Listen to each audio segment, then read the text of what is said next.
আসসালামু আলাইকুম রহমতুল্লাহি ওবরকাতুহ। সম্মানিত দর্শক, বাংলাদেশের রাজনীতিতে ইদানিংকালে জনাব ইলন মাস্কের নাম খুব জোরে সোরে আলোচিত হচ্ছে। আপনারা জানেন যে এই মুহূর্তে পৃথিবীর সবচেয়ে ধনী ব্যক্তি মিস্টার মাস্ক মার্কিন রাজনীতিতে অনুপ্রবেশ করেছেন। আমি এখানে অনেকটা ইচ্ছা করে অনুপ্রবেশের কথা বললাম।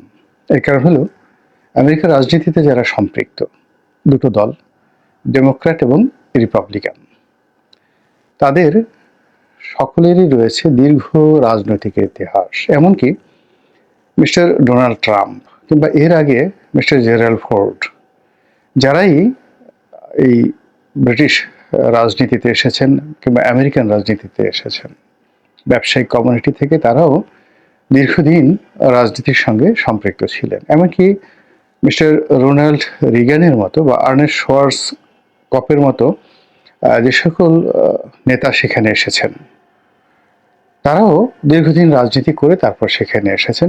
উড়ে এসে হঠাৎ করে জুড়ে কেউ বসেননি।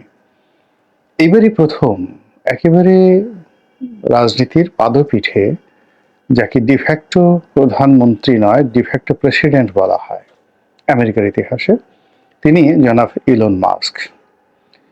এবং অবস্থা দৃষ্টি মনে হচ্ছে যে মিস্টার ডোনাল্ড ট্রাম্প এবং ইলন মাস্ক, তাদের মধ্যে যে সম্পর্কটি এটি হরিহর আত্মার, এবং দুজনেই খ্যাপাটে, দুজনেই রীতিমতো একেবারে যেটিকে বলা হয় রাজনীতিতে বদ্ধ উন্মাদনা বলতে যে জিনিসটি বোঝায়, এটি দুজনের মধ্যেই প্রকট। বেপরোয়া, যা মুখে এসে তাই বলেন, যা ইচ্ছে তাই করেন, আর ভীষণ রকম ঝুঁকি নেন, কখনো কখনো জীবনের ঝুঁকি। তো এই দুজন মানুষ এখন মার্কিন রাজনীতির সবচেয়ে ক্ষমতাধর ব্যক্তি হয়ে সারা পৃথিবীতে রীতিমতো একটি আতঙ্কের জন্ম দিয়েছেন। এবং সেই আতঙ্ক থেকে আমরা যারা বাংলাদেশের লোকজন, আমরাও কিন্তু ব্যতিক্রম নই। আমাদের দেশে একটি সরকার সাম্প্রতিক সময়ে রীতিমতো পালিয়ে গেছে। শেখ হাসিনা পালানোর নিয়ে মোটামুটি এবং তার সাঙ্গপাঙ্গ যারা আছে তাদের পালানো নিয়ে রীতিমতো চলচ্চিত্র তৈরি করার মতো প্রেক্ষাপট তৈরি হয়ে গেছে। আর ওই দলের অন্যান্য লক্ষ লক্ষ নেতাকর্মী তারাও রীতিমতো পালিয়ে আছে।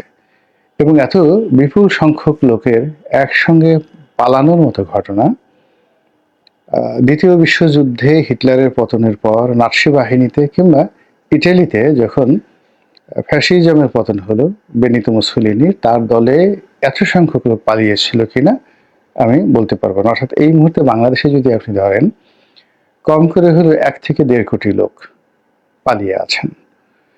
স্থান কাল পাত্র ভেদে তারা কেউ দেশ ত্যাগ করেছেন, কেউ এলাকা ত্যাগ করেছেন, কেউ শহর ত্যাগ করেছেন, কিন্তু তারা 1 থেকে 1.5 কোটি লোক বাস্তুচ্যুত হয়ে গেছেন।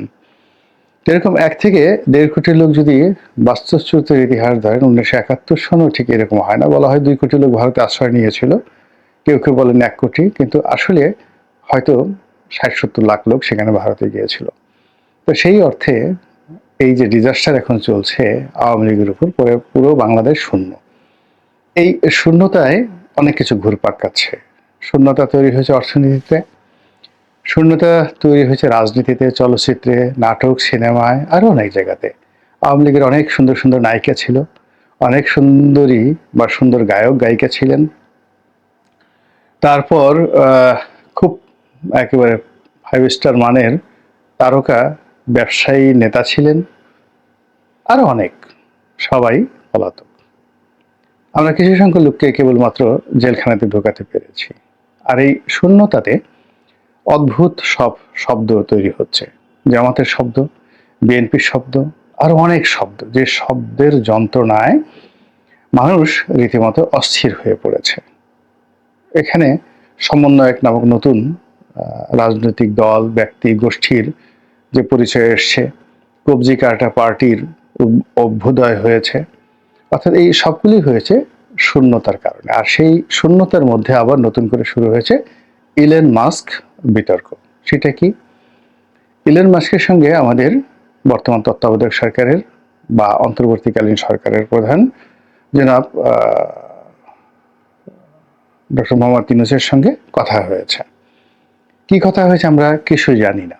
কিন্তু অবস্থার দৃষ্টি মনে হচ্ছে যে ডক্টর মোহাম্মদ ইউনূস অনেক চেষ্টা তদবির করে ইলন মাস্কের সঙ্গে একটি টেলিফোনে সংলাপের আয়োজন করেছেন। আপাত দৃষ্টিতে যেটি মনে হয়েছে রাজনৈতিক কূটকৌশলের দৃষ্টিকোণ থেকে, সেটি হলো মিস্টার নরেন্দ্র মোদী এবং ডোনাল্ড ট্রাম্প যখন শীর্ষ পর্যায়ের বৈঠক করছিলেন আমেরিকাতে, সেখানে শুধুমাত্র বাংলাদেশ প্রসঙ্গ, শেখ হাসিনা প্রসঙ্গ, অন্যান্য নানা প্রসঙ্গ নিয়ে নরেন্দ্র মোদী সেখানে আলোচনা করবেন এবং সেই বিষয়টা বাংলাদেশে রীতিমতো মশহুর হয়ে পড়েছিল এবং সঙ্গত কারণেই জনাব ইউনূস খুব বিব্রত হয়ে পড়েছিলেন। তিনি এই সময়টিতে, যখন এই বৈঠক চলছিল ওয়াশিংটনে, সেই সময়টিতে তিনি সংযুক্ত আরব আমিরাতে ছিলেন এবং সেখানেও তাকে যথেষ্ট বিব্রতকর পরিস্থিতিতে পড়তে হয়েছে। শত শত ডেলিগেটস, যারা বিদেশি রাষ্ট্রপ্রধান, সরকার প্রধান, তাদের উপস্থিতিতে ডায়াসে বসিয়ে, মঞ্চে বসিয়ে তাকে যে ধরনের বিব্রতকর প্রশ্ন করা হচ্ছিল এবং তিনি স্মার্টলি সেই প্রশ্নগুলো উত্তর না দিয়ে অনেকটা শিশু সুলভ, যাকে বলা হয় শিশু সুলভ সরল স্বগোক্তি বললেও ভুল হবে, তার চেয়েও আরো অনেক কিছু সেইভাবে তিনি বলার চেষ্টা করছিলেন যে না, আমি তো এখানে আসতে চাইনি, আমার কোনো আসার ইচ্ছা ছিল না, প্রস্তুতি ছিল না, ওরাই আমাকে ডেকেছে, ওরাই আমাকে বলেছে, ওরা আমাকে ধরে নিয়েছে, ইত্যাদি নানা রকম কথাবার্তা তিনি বলে মোটামুটি উপস্থিত যারা লোকজন ছিলেন তার সম্পর্কে তাদের যে ধারণা ছিল সেই ধারণা তিনি রীতিমতো পাল্টে দিয়েছেন। এক। 2 নম্বর হলো যে যেখানে আমরা এতকাল তাকে জানি যে তিনি অনেক বড়, এই বিশ্ব ব্রহ্মাণ্ডে যত মানুষ রয়েছে সেই মানুষের মধ্যে ডক্টর মোহাম্মদ ইউনূসের চাইতে জ্ঞানে গুণে অন্য কোনো বড় মানুষ নেই বলেই ইউনূস সেন্টার থেকে ইতিপূর্বে প্রচার করা হয়েছিল এবং আমরা ভেত বাঙালি, আমরা সেই বিষয়গুলো বিশ্বাস করেছিলাম। তো সেখানে বিল গেটস, ইলন মাস্ক, এদের মতো লোকের সঙ্গে তার পরিচয় থাকবে, বন্ধুত্ব থাকবে, এটা তো আমরা কল্পনাই করতে পারি না। এগুলো অনেক ছোট স্তরের বিষয়।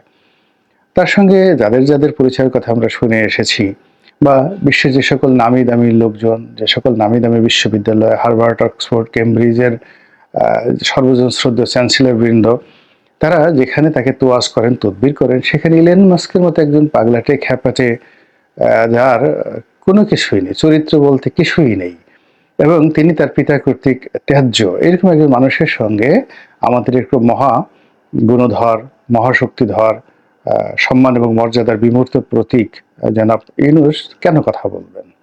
আর সেই কথাটিকে কেন সরকার সারা বাংলাদেশে সুন্দরভাবে প্রচার করবেন? এই বিষয়টি আমরা লক্ষ্য করলাম যে মূলত তিনি গতানুগতিক যে রাজনীতি, সেই রাজনীতির ফাঁদের মধ্যে পড়ে গিয়েছেন এবং সেই ফাঁদের কারণেই ওখানে যেভাবে মোদি এবং ট্রাম্পের বৈঠক নিয়ে আলোচনা হচ্ছিল, সেই আলোচনাকে সামাল দেওয়ার জন্য তিনি ইলন মাস্কের সঙ্গে একটি কথা বলেছেন, ভিডিও কল করেছেন। এটি রাজনৈতিকভাবে বাংলাদেশে প্রচার করা তার জন্য খুব জরুরি হয়ে পড়েছিল। এবং আরো অবাক করা বিষয় হলো, এই বিষয়টি আবার বিদেশের একজন ইউটিউবার আছেন, তিনি এটির গোমর ফাঁস করে দিয়েছেন। তো তিনি বলার চেষ্টা করছেন যে এটি তিনি এই ব্যবস্থাটা করে এসেছেন, তিনি এই ব্যবস্থা করেছেন, কার নামে, কোন অবস্থাতে, কিভাবে কি করেছেন, এই বিষয়গুলো তিনি প্রচার করেছেন। আবার অন্যদিকে বিএনপির একজন নেতা, যিনি এই সরকার আমলে রাষ্ট্রদূত হিসেবে নিয়োগ লাভ করেছেন, বর্তমানে নাকি মেক্সিকোতে রয়েছেন, মিস্টার মুশফিক ফজল আনসারী। তো তার সমর্থক তারা আবার বলার চেষ্টা করছেন যে মিস্টার আনসারী এই কাজটি করে দিয়েছেন। তো এগুলো নিয়ে নানা রকম জটিলতা তৈরি হয়েছে। এর কারণ হলো, যদি ডক্টর মোহাম্মদ ইউনূসের নিজস্ব চেষ্টা এবং তদবির এটা না হয়ে থাকে, এটি তার ব্যর্থতা।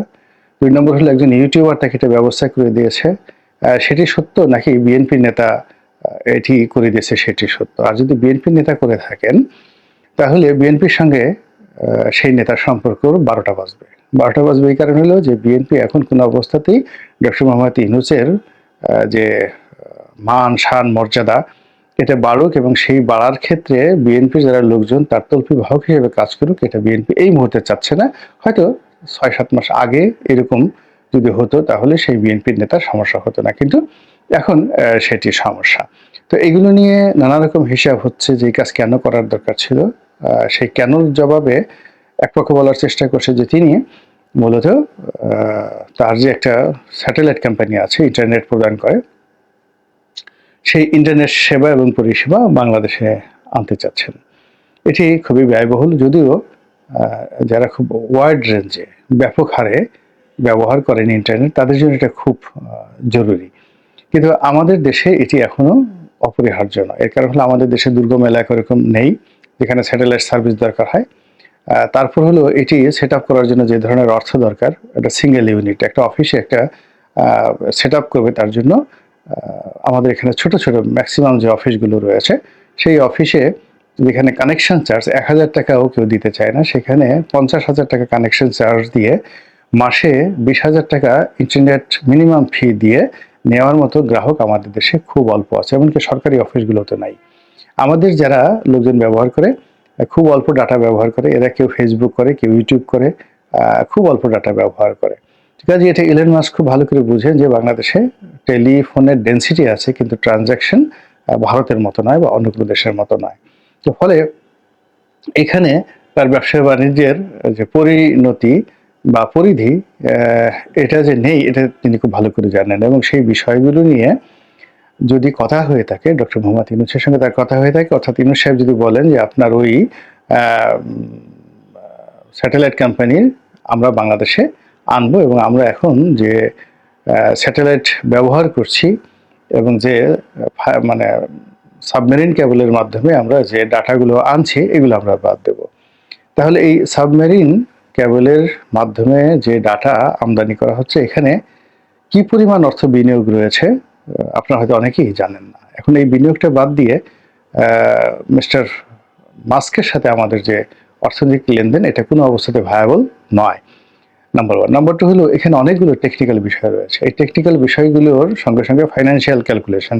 মিস্টার মাস্ক যে কাজটি ডক্টর মোহাম্মদ ইউনূসের কাছে জানতে চাইবেন বিষয়টি, সেটা হলো আচ্ছা ঠিক আছে আপনি কত ব্যান্ডউইথ নেবেন, কি পরিমাণ টাকা দিবেন, আমার এখানে মিনিমাম এত লাগবে, এই লাগবে, তো আপনার কনজিউম কত, এরকম ৩-৪টি প্রশ্ন তিনি অবশ্যই করবেন যদি এই বিষয়ে আলোচনা হয়ে থাকে।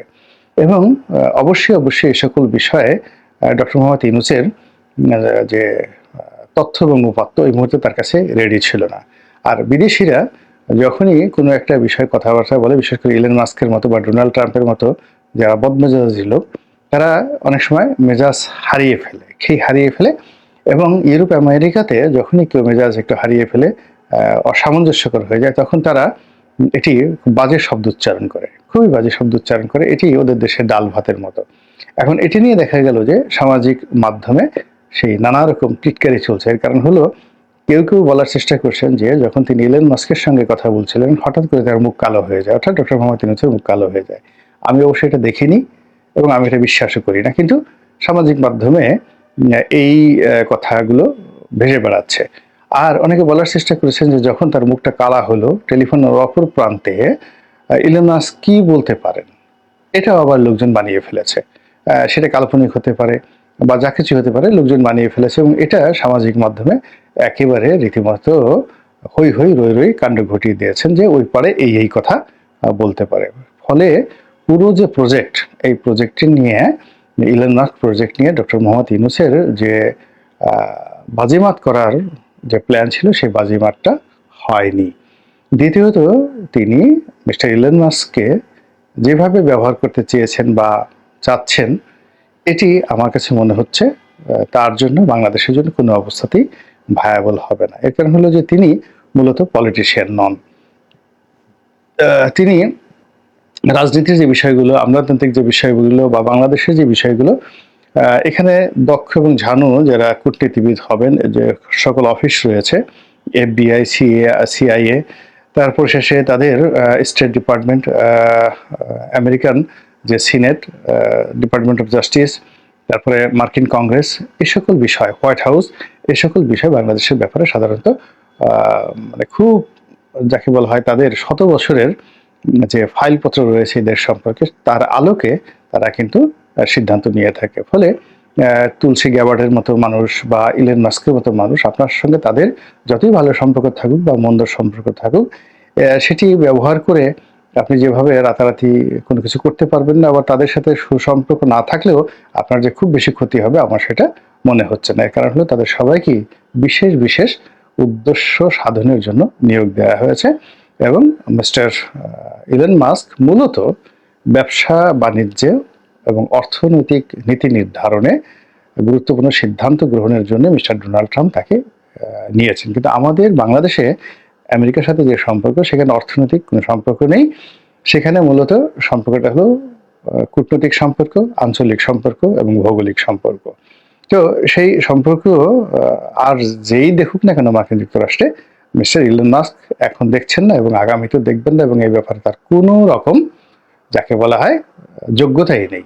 ফলে এই বিষয়গুলো নিয়ে তার যে জাদুকরি সিদ্ধান্ত হবে বা তার যে সহযোগিতা থাকবে, এটি হবে না। ফলে এই প্রজেক্ট মানে বলতে গেলে বিফলে গেছে বলে। আসসালামু আলাইকুম প্রিয় দর্শক, আশা করি পুরো ভিডিওটি দেখেছেন এবং বুঝতে পেরেছেন। কথা বললেন গোলাম মাওলা রনি, সাবেক সংসদ সদস্য, লেখক এবং জার্নালিস্ট। খুবই গুরুত্বপূর্ণ আলোচনা করলেন। বর্তমানে বাংলাদেশের প্রেক্ষিতে যে আলোচনাটি খুবই দরকার ছিল। আপনারা জানেন যে ডোনাল্ড ট্রাম্প নরেন্দ্র মোদীর বিশেষ বৈঠকে বাংলাদেশ প্রসঙ্গে উঠে এসেছে। সেখানে কী কথা হয়েছে সম্পূর্ণ ভিডিও আমরা পাইনি, তবে প্রথম দিকে যে নিউজগুলো আমরা পাচ্ছিলাম যে বাংলাদেশকে নরেন্দ্র মোদী হাতে তুলে দিয়েছেন এবং তিনি এমন তথ্য জানিয়েছেন যে বাংলাদেশকে নিয়ে কাজ করছে নরেন্দ্র মোদী। এই বিষয়গুলো সামাজিক যোগাযোগ মাধ্যমে ফুটে উঠেছে এবং এর একটি চক্ষুষ বা চুলচেরা বিশ্লেষণ করলেন গোলাম মাওলা রনি। প্রিয় দর্শক, আজকে গোলাম মাওলা রনির এই বিশেষ লাইভ টক শোটি আপনাদের কাছে কেমন লেগেছে অবশ্যই কমেন্টে জানাবেন। সবাই ভালো থাকবেন, সুস্থ থাকবেন। ভিডিওটি শেষ করছি। আসসালামু আলাইকুম।